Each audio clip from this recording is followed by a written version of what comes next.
a beautiful sunny afternoon in England. Thank you for joining us for this hustings, virtual hustings in Peterborough. My name is András Juhász. I'm the campaign manager for the 3 million. I'm managing this campaign on EU voter mobilization. Our campaign aims to mobilize EU citizens in the UK and to urge them to register to vote and to vote on 6th of May. This may be the last time for many citizens that they can vote at a local election, and we are organizing 3 hustings in the area. We had one last week in Northampton, and this one today in Peterborough, and after Easter we will have a 3rd hustings in Corby. We are also organizing an EU Citizens Festival in mid-April. If you have time, please have a look at our website, or Home or Vote. That's where we have all the events listed. Some people asked why we are hosting, why are we organizing hustings mainly for EU citizens, but not exclusively in these parts of England. And the answer is that the proportion of EU citizens in Peterborough and also Northampton area is quite large, but unfortunately many of them have not registered to vote. So we would like to change that.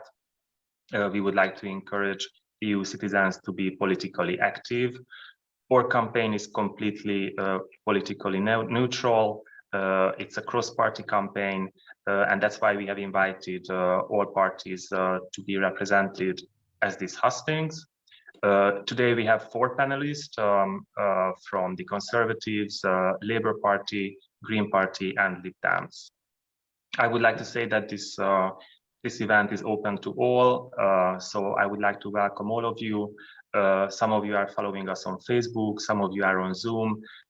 Please feel free to ask questions and comment. Before we turn to the panel, I would like to introduce you to Ruta Navidskaita. She is a Lithuanian citizen who has lived in Peterborough for quite a few years. And we asked Ruta to say a few words about why EU citizens should vote, why they should be active in the local area. Ruta, the floor is yours. Great, thank you very much. Hi, my name is Ruta, actually married to British Dalton now, but my maiden name is Navidskaita. So yes, I'm Lithuanian citizen, so not a British passport holder as well. And I used to be a Peterborough Lithuanian community chairman for 3 years up to last August. So a little bit of context, but also following of what András was saying, the Peterborough will need to wait for the census in March, but probably around 200,000 people living in Peterborough.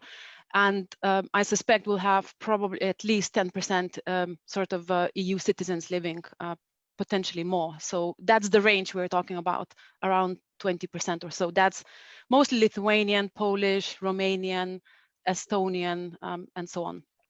And few Portuguese, I think, as well, quite a big community there. Now, if we look into our voting record, which is quite poor, I would say, if you look into average voting in the local elections, not the general, but the local, you would have, depending on the area, up to probably 35% in a sort of some areas, around 20 in some other areas. Now, I think that the EU citizens voting record, I would not be surprised, is less than 5%. From the people that are actually able to vote. It's really low numbers. Now, why is that? Why do we vote less than, let's say, a British or a resident that has lived for a long time here? A couple of reasons. So first of all, we vote lower in our own countries. So the turnout in our own countries is lower than in Britain. That's how it is. I think it's historical potentially, especially if you talk about sort of Poland, Lithuania, Romania. We have a different history of democracy and different history of the political regimes, and therefore more people are skeptical about the government and how is it run and can we trust them. So that's the backdrop why there is a sort of skepticism in voting. You know, the government is corrupt. we don't like it and so on. So that's the backdrop. Now, I have two reasons to try to convince why do EU citizens, and especially the ones from the sort of Eastern Bloc, why do we need to vote? So first of all, a more sort of a bigger picture reason is our parents and grandparents fought for our rights to vote, our rights to say what we think in our own countries. They fought for democracy, they fought for the freedom. So as a minimum, we should honor that fight that they had and actually express our own opinion in the local elections, but also back at home. So this is one sort of honorable reason. And the second reason is probably more selfish and political reason, is related to the influence.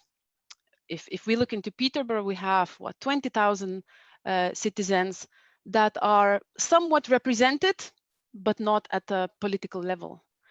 Now, we have a really big, strong, powerful number of people, and if we want to be represented, we need to have a say, and voting is a very strong say.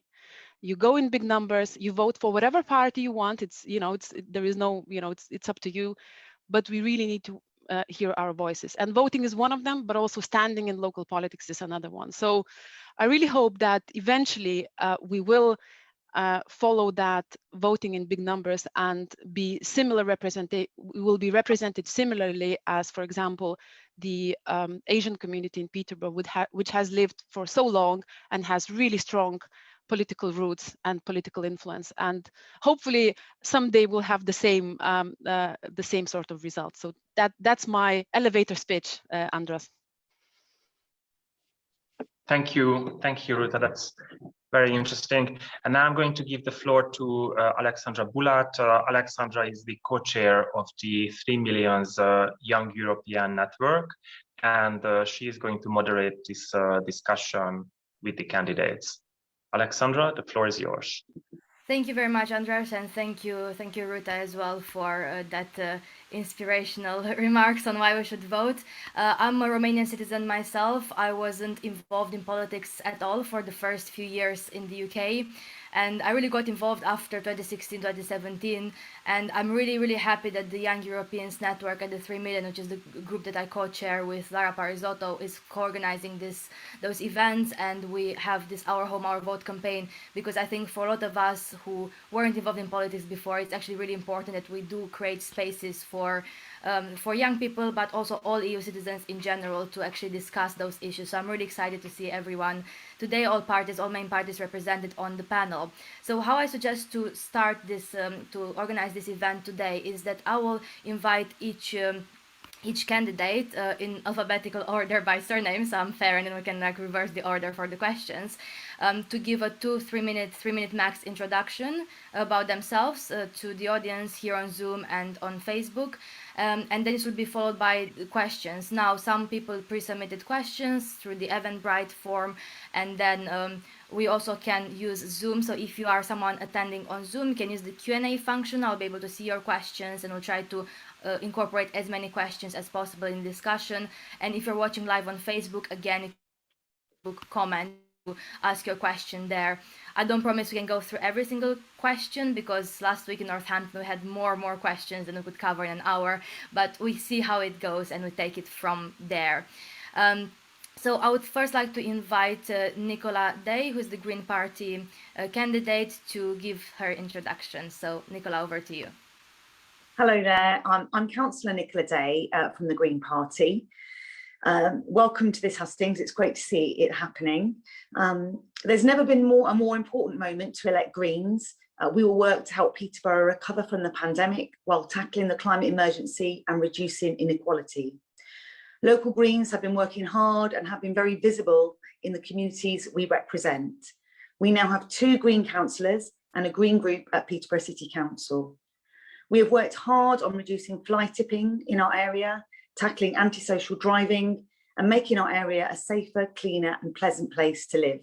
Just today, I was out planting and regenerating communal garden areas in my ward. We have instigated the process to ensure Peterborough has declared a climate emergency and are part of working groups to tackle these issues. The Green Party calls for a new Green Deal to transform the UK's housing to make all homes warmer and more energy efficient. We want to revolutionise our transport and rapidly roll out renewable energy. Underpinning any economic recovery must be the aim to create a new, greener job sector, which has sustainability at the heart of every process. I've been working with Peterborough City Council and the Peterborough and Cambridgeshire Combined Authority to do just this, with an ambition for Peterborough to become a leading research, innovation and manufacturing hub for net zero carbon technologies. EU citizens play a valuable role in our city. They have built their homes and brought up families here, just like my parents did when they moved from another county here to work in 1978. EU citizens need to see voting rights improved. Wales and Scotland have passed bills to extend voting rights to all foreign nationals with leave to remain. England and Northern Ireland need to do the same. The Green Party believes that voting rights should be based on residency, not nationality, and that voting rights should be granted to all residents and citizens in the UK. We support the 3 Million campaign and we hope you will vote for us in the next local elections. Thank you. Thank you very much for that introduction, Nicola. So next up, Wayne Fitzgerald from the Conservative Party. So Wayne, over to you. Hey folks, it's really, really great to be here to talk to you today, because one of the things that I actually find quite difficult is actually actively engaging with the Eastern European population in Peterborough. And I'll tell you what makes it difficult: the law. Because one of the things I started doing some time ago was, how do I write to people in their own language? Because for many, even though many Eastern Europeans speak very good English, very well educated, there is some differences sometimes in trying to translate, you know, the meaning of something that we might mean here in the UK as a British speaking resident, as opposed to somebody from, you know, Lithuania or Latvia or Poland. And by the way, I've been to all those countries. So, you know, I am a big European, even though I'm a Brexiteer, I will say, for different reasons. So the Electoral Commission prevent me from contacting people of different nationalities and being able to communicate with them in their own language. And I find that really frustrating, because there is interest in local communities. But as Ruta explained, you know, there's many skeptical views from Eastern European countries about local government, about government in general. And I really, really want to engage with Europeans on a one-to-one level. Now, we do that currently by knocking on doors, but of course, we've all been in lockdown. So that makes it even more difficult to get around and canvass and talk to people on a one-to-one basis, which is what I like to do. So I'm the chairman of the Peterborough Conservative Association. I'm also the deputy leader of Peterborough City Council, and I've been involved in politics in an active role since 2006. And being a conservative, to me, chimes with many values that most Eastern Europeans hold. It's one of independence. It's one of coming from a proud nation. It's about looking after your family. It's about working hard. It's about all those things that we all value as a society. And that's why I think most people, when explained to them and communicated, would share the same values as I do as a conservative. The Conservatives are a party for all. We are a party of opportunity, wealth generation, home ownership, all those things that people hold dear to them. We don't believe in a culture of state dependency for everything one does in one's life. We want people and families to thrive and prosper, and we give them the opportunity to do so in the Conservative Party. In Peterborough, we've had our challenges, you know, both in terms of the COVID pandemic and our financial challenges. Running a city of this size is actually difficult. My particular role is adult social care, so I look after those that are elderly and those with learning difficulties. And you know, all these things are a challenge. It doesn't matter politically. The same challenges would be there, but it's how you react and and adapt and take those challenges and balance the books, because every single economy and country has to balance its books. So mostly party politics doesn't really come into local government. But if you believe in the things that we believe in as Conservatives, then you would vote Conservative. And I'm talking about a strong sense of nation, a strong sense of belonging, hard work, families, all the things that we hold dear. So that's why I'm a Conservative. And that's why I would say if you're an EU citizen, you should also be voting Conservative, because at heart, you believe in what we believe in. Thank you very much. Thank you, Wayne, for that introduction. So next we have the representative from the Labour Party. So we have Amjad Iqbal. So Amjad, over to you.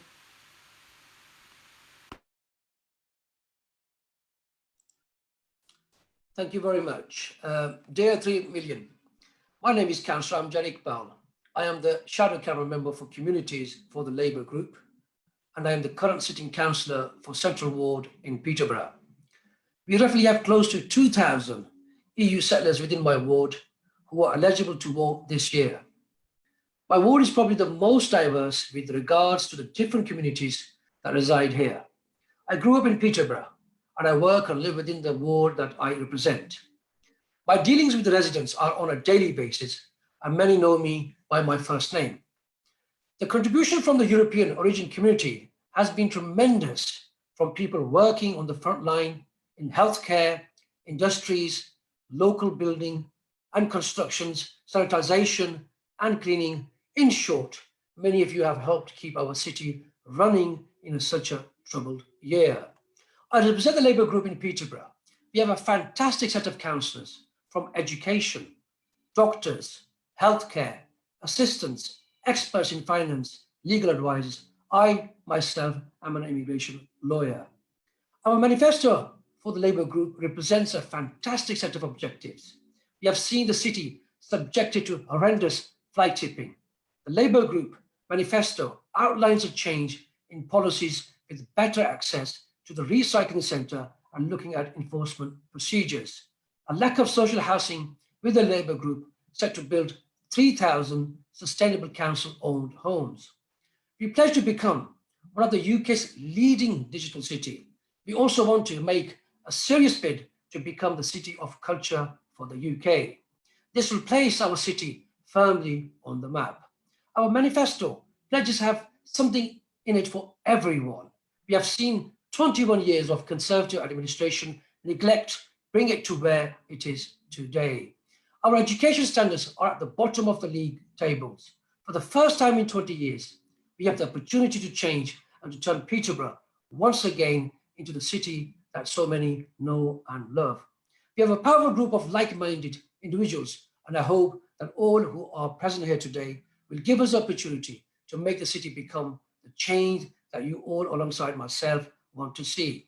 On May 6th, a vote for Labour means a vote for change. No to fly tipping, no to crime and antisocial behaviour, and a better future for us all. Thank you. Thank you very much for that, Amjad. We have the final speaker, last but not least, from the Liberal Democrats, Simon Kale. So Simon, over to you. Thanks very much. Hi, everyone. I'm Simon Kale. I'm the chair of the Peterborough Independent Liberal Democrats, and I will be a candidate for the Gunthorpe ward in the local elections on the 6th of May. In Peterborough, the Liberal Democrats currently have 9 councillors across 4 wards. We have been growing in representation over recent elections, and we are hoping to gain more councillors this year. We will be defending 2 seats, and we are planning to stand in every ward in this year's City Council elections. On the same day as the council elections, mayoral elections for the Cambridgeshire Combined Authority and elections for the Cambridgeshire Police and Crime Commissioner will be taking place. In both these elections, we are the main challenger to the Conservative incumbents, and we believe we have a good chance of winning these elections based on our support across the whole of Cambridgeshire. The Liberal Democrats believe in local representation, and we will be fighting the council elections based on our record of representing residents and addressing their concerns. We have also a manifesto on our priorities for the city going forwards, and these are under headings: taking action to address the climate emergency, giving residents a greater say on what happens in their area, reducing crime and antisocial behaviour, building affordable housing, maintaining roads and improving our public transport, tackling social exclusion and improving the care and health of our residents, improving education for all, promote sustainable economic development and deliver efficient and effective services. We believe that we need to focus our recovery from the COVID pandemic in prioritising these areas and investing in the future. The pandemic has highlighted exclusion in our society, with government support targeting big business and employed workers. We believe unpaid carers, the self-employed, and those on benefits need more targeted and long-term support. The Brexit process is still ongoing, with a deadline for settled status for EU citizens fast approaching on the 30th of June. Peterborough needs to do more to reach out to EU nationals, particularly those that have been living in the UK for most of their lives, and to prevent another Windrush type scandal. We would also like to see those with settled status having documentary proof of this rather than relying on the government's digital system. And we also support the right of all nationals with a right to remain in the country to have votes in elections at national and local level. Liberal Democrats have been and continue to be pro-European party, and we will continue to work for stronger links with and better relationships with our neighbours going forwards. Thank you to the 3 million young Europeans for organising this husting, and I look forward to your questions. Thank you very much, Simon, and thanks to everyone who gave those introductions. So we have about half an hour or so for questions, and then in the end we'll have some reflections from a young EU citizen as well to end the event. So the first question, we have some questions submitted in advance, so I'll take a couple of those, but meanwhile, if people want to ask questions on the Q&A here live on Zoom or on Facebook, I will pick up some of those questions as well after. So we have a question from Andrew, which is very short and at the point question: what will you do to save John Lewis and our high streets?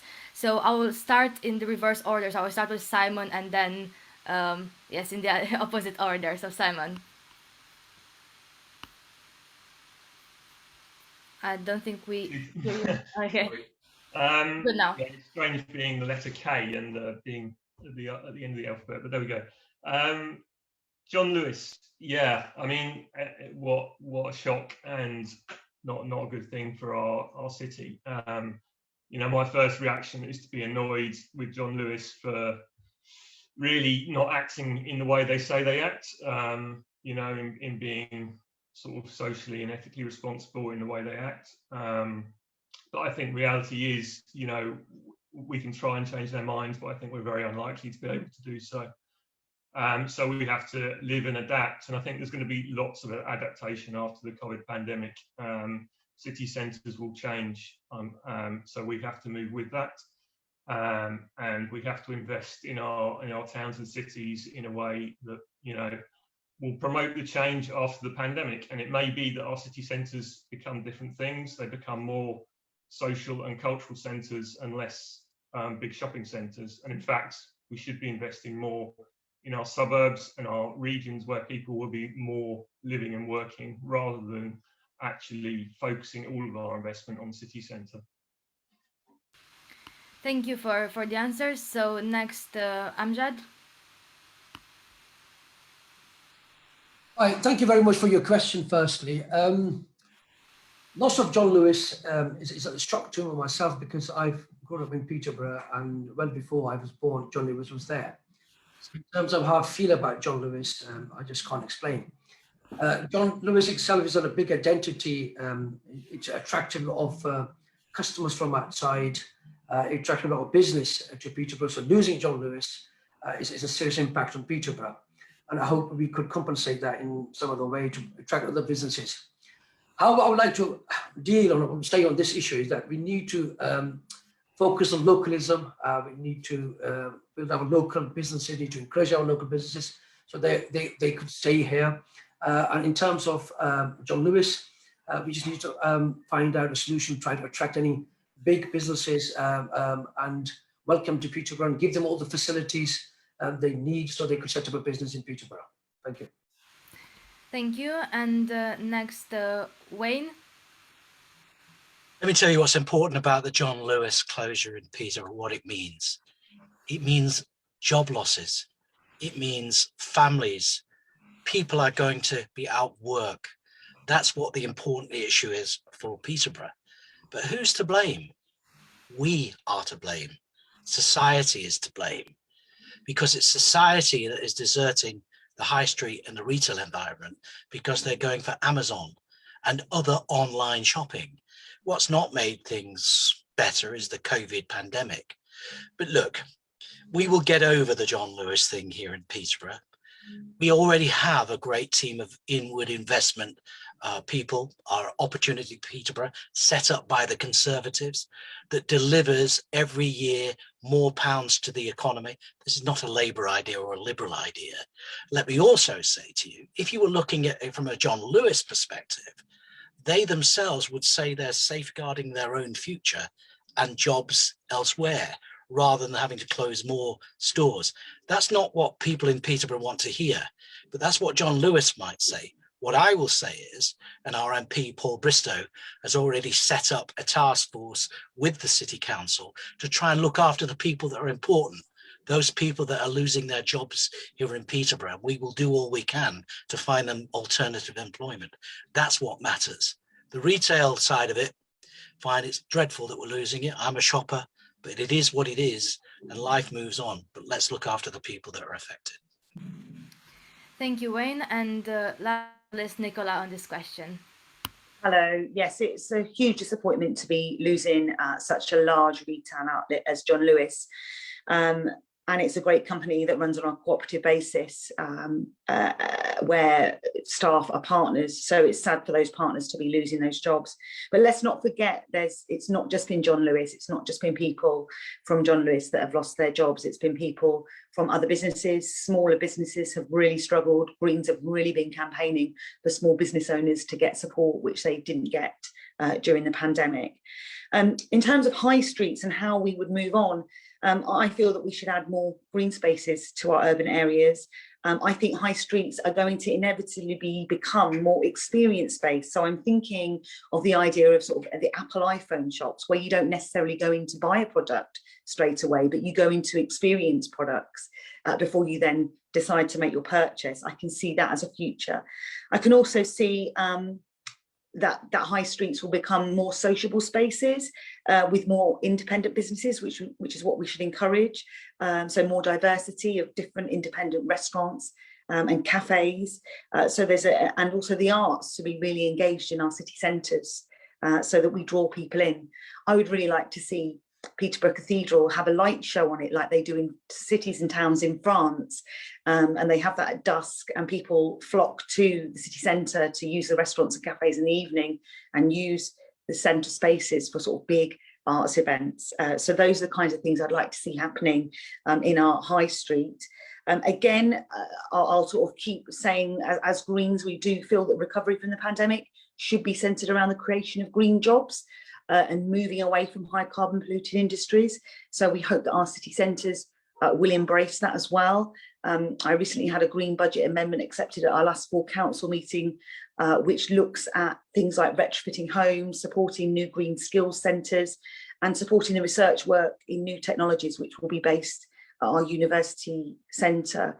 And I think investing in that sector, which is absolutely right now, it's really the time to start investing in apprenticeships to develop training in different skills, and it really could bring about lots of changes in terms of the impact of lost jobs. But yeah, there's lots of ideas for our high street and how we could improve, and I'm sure we can get through that, but we need to have, you know, a long-term vision and a plan for how that might look. And that might need a task force or a working group to really sit around and think, look, what is the future of our high streets going to be as this happens? And I have to say, COVID has impacted these decisions by John Lewis. They've moved online. They've said, I watched the John Lewis say that they felt that COVID had brought forward online shopping 10 years. So I think it's a case of, if you don't use something, you possibly will use it. So we have to think as consumers about maybe how we go about purchasing items. But I do think the role of the high street will change, and we'll have to adapt as well. Thank you. Thank you very much, Nicola. So now we go again in the reverse order. So Nicola will be first on this question. Another short question. I really like those short questions. Keep them coming. Very short and on point. How will you improve public transport in Peterborough? Quite a big question, but if we can keep from now interventions to up to 1-2 minutes, that would be great so we can cover more topics. So yes, Nicola, over to you on this one. Okay, so the issue we have in Peterborough, isn't it, is that we have it's concentric townships around the city centre, and we have bus routes from those townships into the city. We don't have an orbital route. I know that we're starting to look at implementing orbital routes. They would be important to connect townships up to each other. Obviously, the Greens are very interested in public transport, and we would make public transport cheaper and encourage electric trains and buses, and we would look at improving the routes. The Greens would also look at investing in high quality walking and cycling routes so residents can access travel and local services and shops without the need for a car. I'm currently chair of a walking and cycling task and finish group that looks at developing such infrastructure in our city. I'm also a big fan of the Voie e-bikes that have been popping up, the orange and black bikes that have been popping up around our city, the electric bikes. I've worked out how to use one with an app. I'm not the most tech savvy, but I've worked out how to unlock a bike, get on it, then I can leave it at a point in the city centre. And they're really great. You don't have to pedal very fast to get very far. So I would urge people to use some of those facilities that are already in place. The Greens would also incentivise the replacement of diesel and petrol vehicles with electric cars. We need to see more electric charging points. We do have a problem with parking in residential areas, so we'd really like to see in future cars being shared or pooled or hired out. There's often cars parked on my street that never go anywhere. So what about if we started sharing some of those resources, reducing our carbon outputs, making some of those resources electric? But in terms of buses, we must make them cheaper. We must have more fast, frequent services. One of our best bus services is the X4 that goes from the city centre to Alton, and I know it's a really good service because my son gets on it all the time, used to get on it all the time to get to Lynchwood for work. The buses are clean, they're modern, there are mobile phone charging points, and there's a bus every 10 minutes, and it's a really well-used route. So we need to make sure that we're providing those facilities in terms of public transport. Thank you. Thank you. So next, Wayne, how will you improve public transport in Peterborough? Okay, it's a really easy question. We're already doing it. Look, the e-bikes that Nicola refers to are a Conservative initiative brought in by Mayor Palmer, who's the mayor of Cambridge and Peterborough, and he wants to roll more of those out. So, you know, this doesn't happen by accident. The Conservatives are pushing e-bikes. When we talk about, you know, bikes and trails, we have one of the best bike in terms of the green wheel and all network anywhere in the country that I've seen. So it's not like none of this exists. And I will pull Nicola up on one thing. She said we must make it cheaper. We can't make it cheaper unless we subsidize it. And if you subsidize it, it's got to be paid for through taxes. We, the council, do not operate bus services. They are done on a commercial basis, and Stagecoach will provide bus services where they can make a profit. Now, in the past, we have subsidized bus services and we continue to do so. So buses and transport now come under the combined authority and Mayor Palmer. So we again are working closely with the combined authority to improve initiatives. One of the things I will make a pledge to do if the Conservatives are still in power in May is I'm going to get to grips with parking in neighbourhoods like the Ortons, like Bretton, like Ravensthorpe, and I'm going to ensure that we create more parking and infrastructure for electric vehicle charging, because many people can't even park where they live. Now, the Conservatives, again, through national legislation, are seeing the end of diesel and petrol engines in the next 20 years. So we must put in now the infrastructure to promote a green, cleaner environment through electric vehicles. And the Conservatives are at the forefront of that. It's not just the domain of the Greens, and I agree with Nicola, we're on the same page with that. But we are miles ahead in terms of other places, and we are doing a good job. But you know, improving transport infrastructure is what we have been doing. What the difficulty is paying for some of the implications of that. But we are doing what we can within the budgets we have. Thank you, Wayne. And next on this question, Amjad. Thank you very much. Wayne talks about parking, he talks about e-bikes. The Conservative Local have been in power for 21 years and they're still talking about parking and they're still talking about bus routes. How longer do you need to sort this out? About e-bikes, yes, the mayor has introduced it, but it's taken him 5 years to introduce the bikes. Could have done it earlier. As far as the Labour Party is concerned, we will be looking to improve bus routes throughout the city. We will be encouraging use of cycling and greener form of transport in line with Green Party and Lib Dem colleagues. Many of our Labour councillors have already undergone carbon literacy training in line with this. Most importantly, I think what we need to do is we need to bring transport back into public ownership. Just Greater Manchester have done it. The bus routes we have are not fit for purpose. Stagecoach have cut their routes. We need to look at that. And these are the sort of major areas that we need to look into. Need to make a plan, or we need to get a transport in line which is fit for purpose, and the public need to have a say on it. And we need to follow the public say and take that their views on board. Thank you. Thank you very much. And Simon? Thank you. I must say, if Councillor Fitzgerald thinks that Peterborough is leading on public transport, I don't think he's travelled very far in this country. Peterborough is well behind most cities. We own our sole public transport is a polluting diesel fleet of stagecoach buses, which, as the other panel members already said, can generally take you to the city centre, but can take you not really as many other places. And if you're lucky enough to live in some of the estates, the new estates around Peterborough, you may not even have a bus service at all. So you may actually have to walk for a mile before you can find a bus. The Liberal Democrats, and as Councillor Fitzgerald said, the responsibility for public transport will be solely with the combined authority from April. So if you want to change things, please vote for a new mayor in April, please. Sorry, in May. Yeah, and the Liberal Democrats really have many plans for improving public transport. But really, we want to move away from polluting buses. We want to try and get to electric buses. We want to try and get the mayor to stop just concentrating on public transport for Cambridge, but try and invest in public transport in Peterborough equally as he's planning to in Cambridge. And we would like to see ambitious plans for light rail systems, as there are in many other cities of similar size, or plans for throughout the country.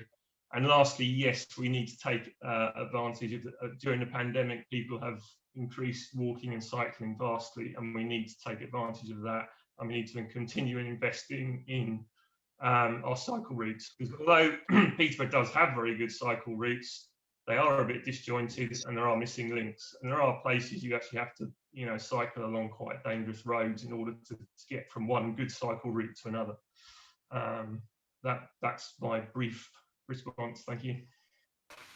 Thank you very much, everyone, for the answers to this question. I think we have time for a couple more questions if we keep the interventions shorter and shorter as we approach the end. We have quite a few pre-submitted questions already, and we have a couple on the chat as well. So I think I will take the one I'll have several about EU citizens first, and if we have time, we can maybe speak about housing or one of the other issues on the chat.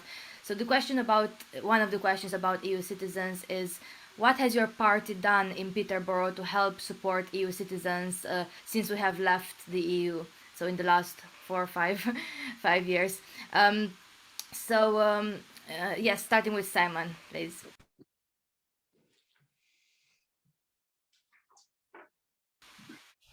Simon? Sorry, was that me again? Yes, right. Sorry. The answer is locally, in terms of the Liberal Democrats, probably not enough. We are, we tend to work in our own wards quite well, and we focus on the wards where we have representation. but we recognise we need to be more diverse as a local party. We need to have more diverse representation, and we need to have more diversity in our members. And we will be. And what we do recognise is that doesn't just happen by chance. You know, we have to put effort and we have to concentrate on that.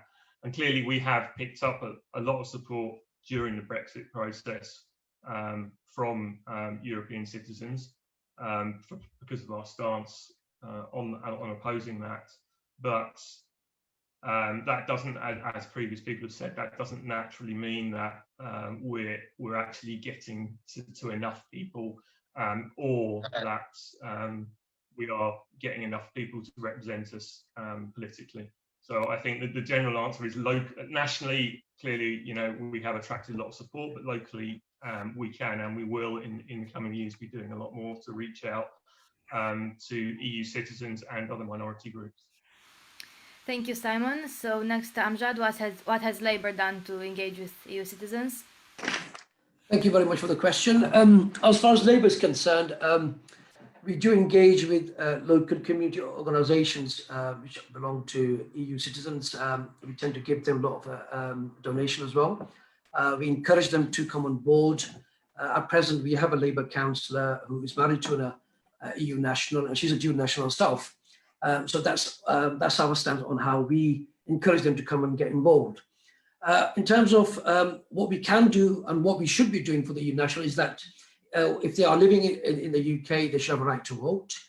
In terms of the EU settlement scheme, a lot of them have problems how to apply, and the majority of them probably haven't done the EU settlement scheme applications. And I think we need to do more. And what we are going to do is, if you take control in May, that we will be writing to the households and informing them of their rights, because what we fear that if after 30th of June, if they don't have any status or they don't make the relevant applications, that could have an impact on their status, meaning that they could be removed from the UK. So these are the very vital things that we need to take into account. Again, COVID-19 hasn't impacted a lot of people. It could be as a result of that, people are more concerned about protecting themselves more than getting their status regularized. So you've got to take that into account. What also we want to do is that we probably will lobby with the government to extend the time. The grace period needs to be extended as a result of COVID-19, because people may have not been given the opportunity to make the relevant application in time. So generally, Labour Party is there for all communities.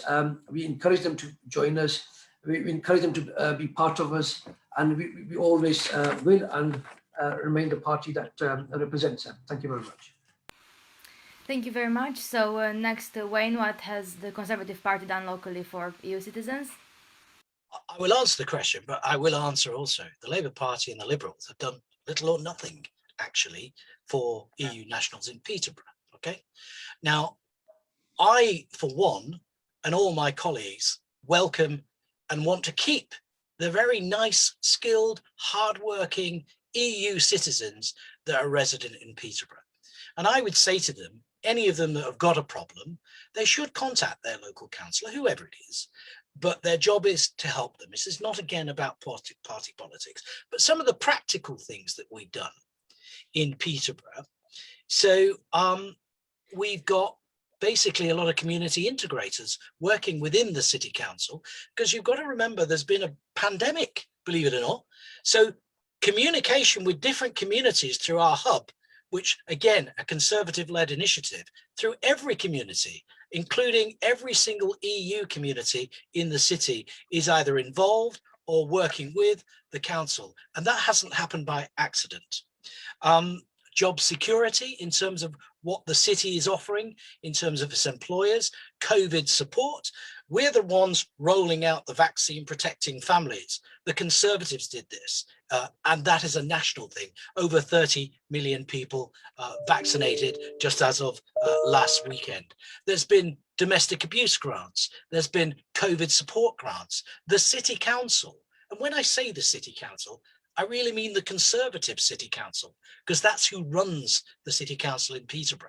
And we've been doing it well for a number of years. Amjad Iqbal said earlier, look where we've got us to.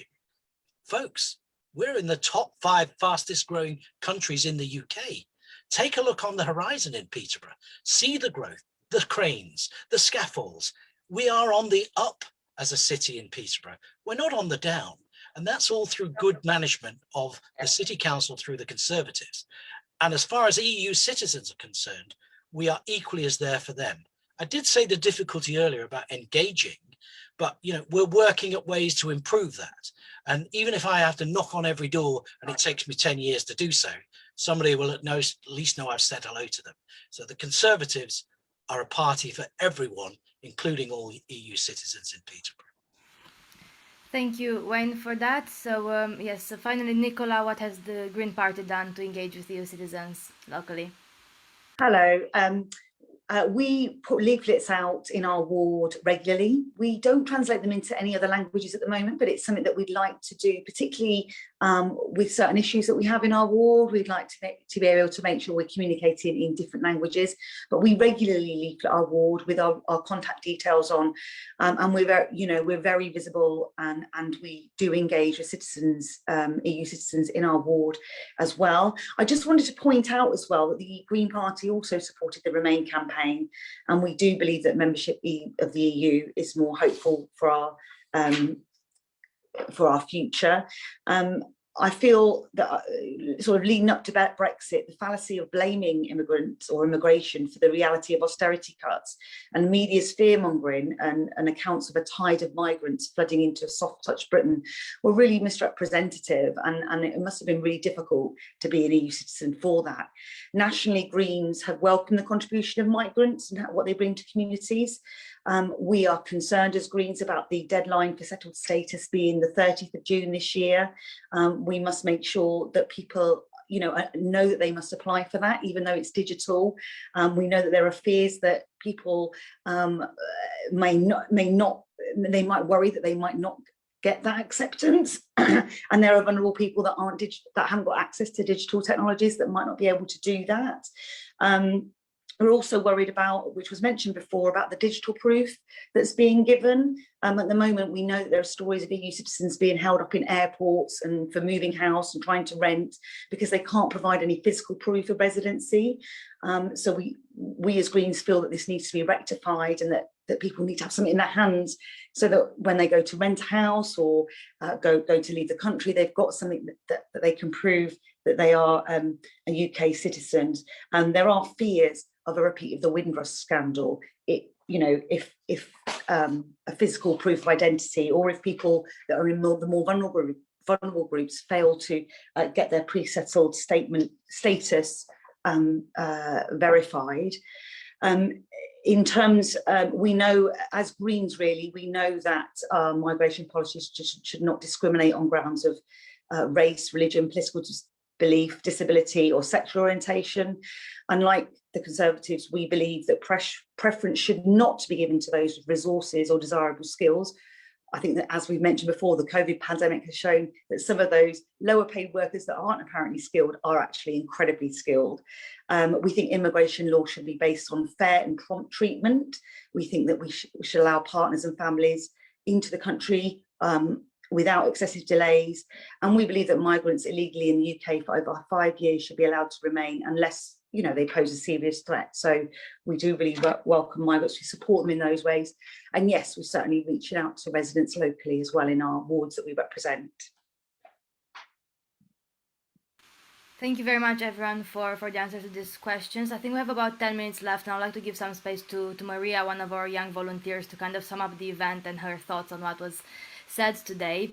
I'll just read a few questions from the question on refugee families and resettlement. There's one on building homes and housing in the area. There's quite controversial one. Why do you think Peterborough has been voting the worst place to live? I'm not sure. I haven't read those statistics, and how can you change that perspective? And one broader question about tackling racial inequalities. So maybe let's just pick one question, the question on housing, because I think housing is something that everyone is interested in regardless of the perspective they come from. So maybe picking the question on housing, and if everyone can speak just for 1 minute on housing, it's like a yes or no question. It's like, are you in favor of building more homes in the area? So perhaps just yes or no, and how, if yes, and then we can have like a minute ending comments from all the candidates, and then a couple of minutes for Maria at the end to sum up the event. So yes, Nicola, on housing in the area. Hi, yeah, I'm certainly in favour of building more housing. We'd like to see new homes built to a high energy efficiency standard so that they use about 90% less energy. We know that the creation of new homes will provide quality jobs for local communities. And we believe that funding for new homes will be based on the needs of the area.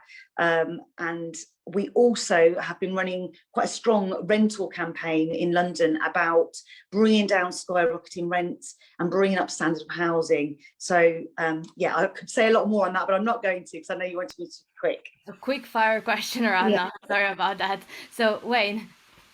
I doubt whether anybody's going to say no. So the answer is yes, of course, we want to build more housing, but we want to build sustainable housing. And Nicola's right. I want to see them built to the highest spec and code because that's the right thing to do in today's climate with the environment. Everybody is aware we have set a, we've done a motion on an emergency climate agenda. That's what the council is working to for 2030. So all that stands good. The Labour Party will tell you they can do X, Y, and Z, but it's pie in the sky, like most of their ideas on any subject. Same with the Liberal Democrats. The fact is they don't have the numbers, they don't have the stats, they don't have the facts. We as a Conservative administration in Peterborough have built more houses than probably anywhere in the country in terms of year on year. We will be building more houses. We're working with Mayor Palmer, again, who's got a 100k house project, which means ownership of a home at a low cost. We want to see more affordable homes built. But Labour's numbers, don't believe a word they say, folks. The Conservatives will build those houses and we will get them done as quick as we can. The others, it's just pie in the sky. Thank you. Thank you, Wayne. So Amjad? Thank you very much. I think you should believe whatever Wayne says, that they've been in power for 21 years and they want a bit more time to sort things out. Well, as a result of the Conservative policies, there are about 5,000 people on the housing register. So that shows how they are working, how they are dealing with their housing, and how strongly they believe in housing. We as a Labour group, is in our manifesto that we are willing to build about 3,000 sustainable council-owned homes. That's in our manifesto. And I don't know why Wayne is nodding. That is being fully costed by the officers. So where's the land? That's what we're going to do. Don't interrupt. I'm not interrupting, so you've got no right to interrupt as well. I know the truth is hard to listen to, but that is the reality. Yeah, 21 years of neglect, and this is where we are. We shouldn't have been here. And now you're saying that you're going to build houses. You talk about these things. It doesn't make sense. People are not stupid. They understand, and they need to change. The change is only going to come through Labour. Thank you very much. Thank you very much, Amjad. And finally, Simon, on this question, please. Yeah, well, the council has an existing target of building 30% of homes either affordable or social housing. So if it started actually meeting that target, it would be a start. There is plenty of house building in Peterborough, and there is plenty of land available that has been made available in the local plan for building new homes. But what they need to be is the right homes in the right place with the right connections and public transport, and built as also said, sustainably.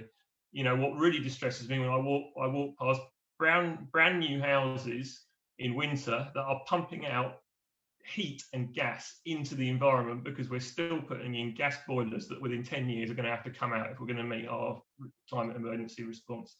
I know that was a very brief and perhaps not precise answer, but that very quick. Thank you very much. I think there needs to be like an hour on each topic at least, but that's what happens with the hustings. We try to cover more topics, so like everyone attending today or watching on Facebook find something that's interesting for them as an issue. So before I invite Maria, one of our Young European volunteers, to give her thoughts on young person perspective on all this discussion today, I would like to invite all candidates again, or representatives again, for 1 minute, please, so we can hear from Maria as well in the last couple of minutes. Just your ending speech for the end of the event. And we heard a lot of disagreement on certain issues, but also heard quite surprisingly quite a lot of agreement on some areas. So I would like to invite everyone to say, what makes different, as your party, and why should people vote for you, and what is actually different about your, your perspectives and your program going forward. So starting with Simon, please.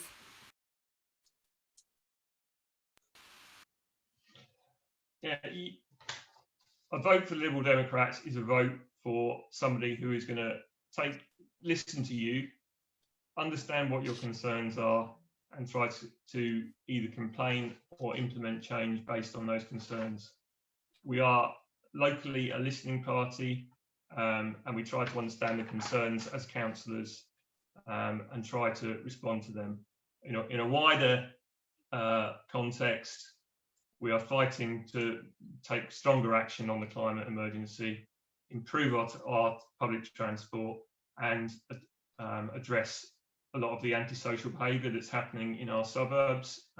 Whilst others are concentrating on the city centre, we believe there should be a lot wider investment in the communities around, surrounding Peterborough, and not just in the centre of town. Thank you very much, Simon. Amjad? Thank you. In my opening speech, I actually highlighted all the manifesto pledges that the Labour Party has. My last message to my views is that enough is enough. The Tory administration has been in power for 21 years, 2 decades. What more do you want? The people on the street, the word in the street is that they need a change of administration.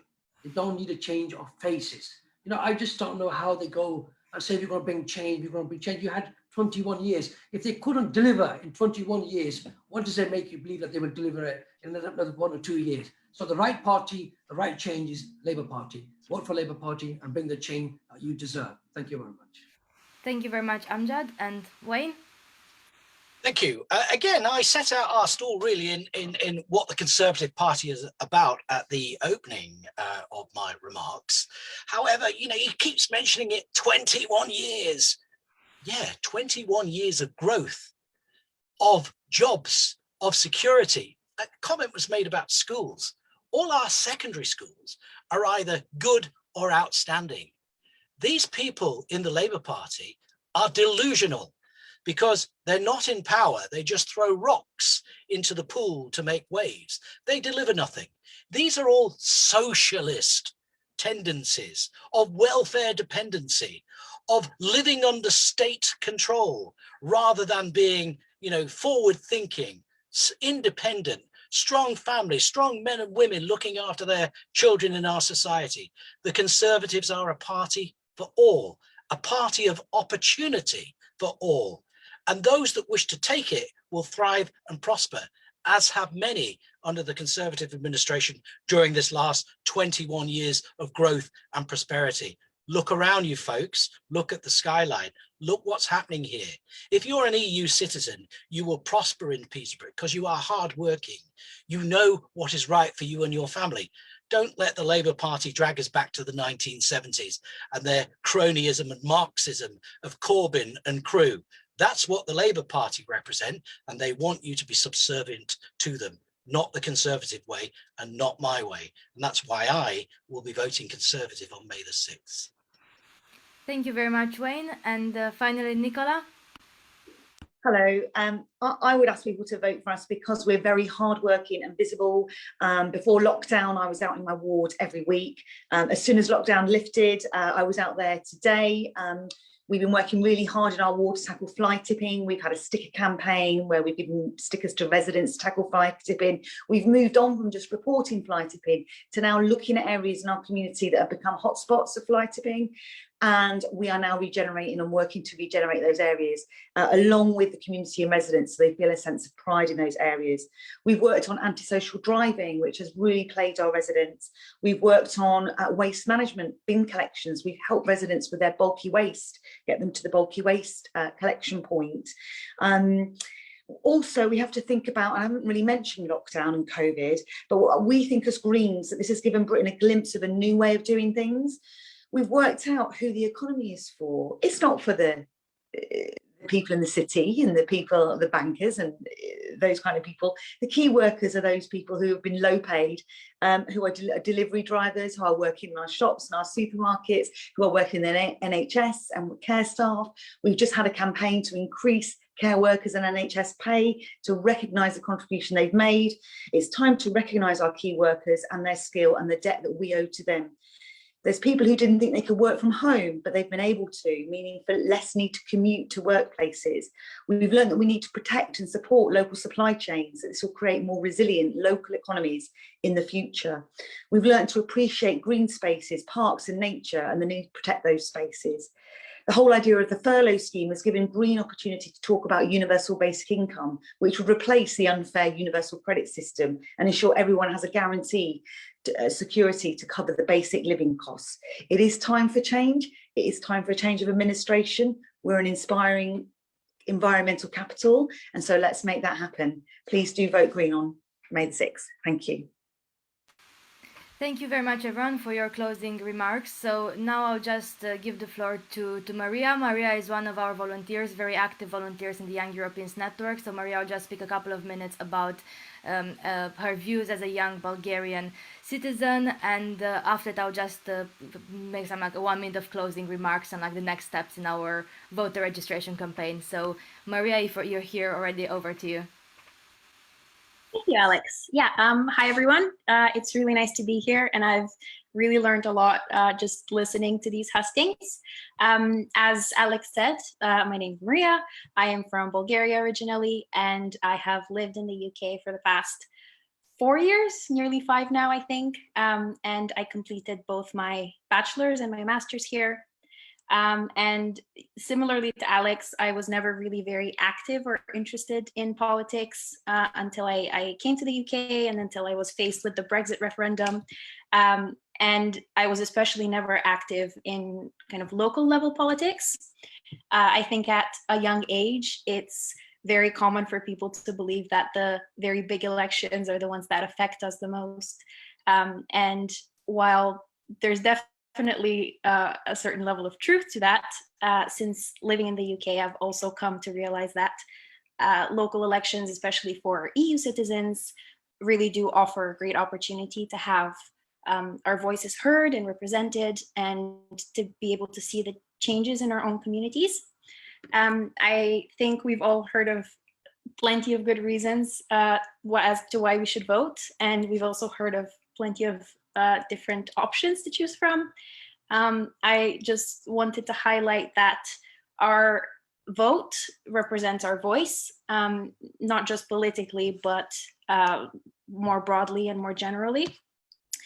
I think I've heard many of my young European friends say that, and I think this is especially a very Eastern European mentality as well, that I'm not interested in politics, so I just don't vote. And to those people, as well as to my younger self, I would say that voting is not just about politics. A big part of it is, of course, but at the individual level, it's also very much about the issues that we care about and the things that matter to us in our daily lives. Things like how our council tax is spent, how our local communities are taken care of, how safe our communities are, how clean, how sustainable, and ultimately the different candidates, as I think we've heard today as well, present policies that are important to their electorate, to the people that elect them, and they cater for those people. And so with our vote, young people and EU citizens give them the power to enact the change that we want to see in our communities that is important to us. And I think that this is just as important and holds even higher stakes for EU citizens at the moment, as this may be the last time that we are eligible to vote in local elections. After Brexit, we might not have the chance to have our voices heard on that platform again. So I would really urge all EU citizens in the UK to register and inform themselves on what the different candidates and different parties have to offer, and to really vote on May 6th. I think this has become, the UK has become our home for many of us, and this is very much our vote to exercise and to access. And as a last minor point, on top of the longer kind of reasons that I mentioned for voting, I would also like to to bring your attention to the fact that voting also increases your credit score, which I personally didn't know until I started working on the Our Home, Our Vote campaign. And I think this might be a good incentive for young people to also exercise their vote. Thank you so much, Maria, for your thoughts. Many good reasons we heard earlier on today, and also from Maria now from 2 EU citizens in the UK about why it's important to vote. Our campaign is ourhomeourvote.co.uk. I put the link in the chat and you'll find some resources there. We also have like a lot of different infographics, videos and so on to engage EU citizens. So if anyone in the audience or on the panel wants those, please do get in touch, and either my colleague Andras or Antonia or anyone working on the campaign will be able to send those to you. Just before we end the event, so first of all, thank you so much for the candidates, and apologies for being like 5 minutes late, but usually those events take half an hour longer. So I'm really glad we had like a very nice debate in a way, nice discussion on different topics. Although there was some disagreement, that's always the case, but I thank everyone for keeping it, polite and nice in this in this format. And finally, I would like to reiterate what Maria said. The voter registration deadline is the 19th of April. You can apply for a postal vote as well. So by the 6th of April. So you have 19th of April by 6th of April if you prefer to vote by post, or in person 19th.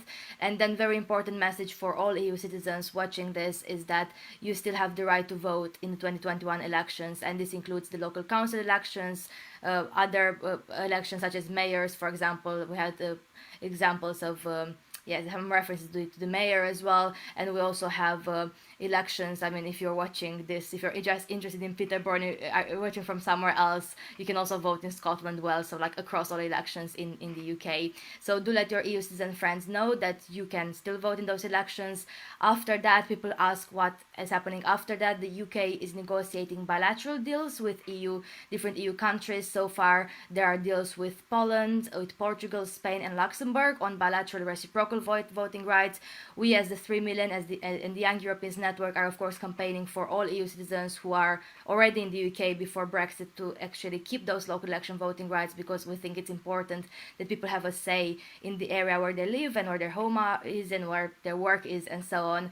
I put the link in the chat to our Young Europeans campaign. But thank you everyone again for the 2 EU citizens today and the candidates. You'll get a follow-up email with the link to the event recording and some more information, and I wish everyone a very nice evening.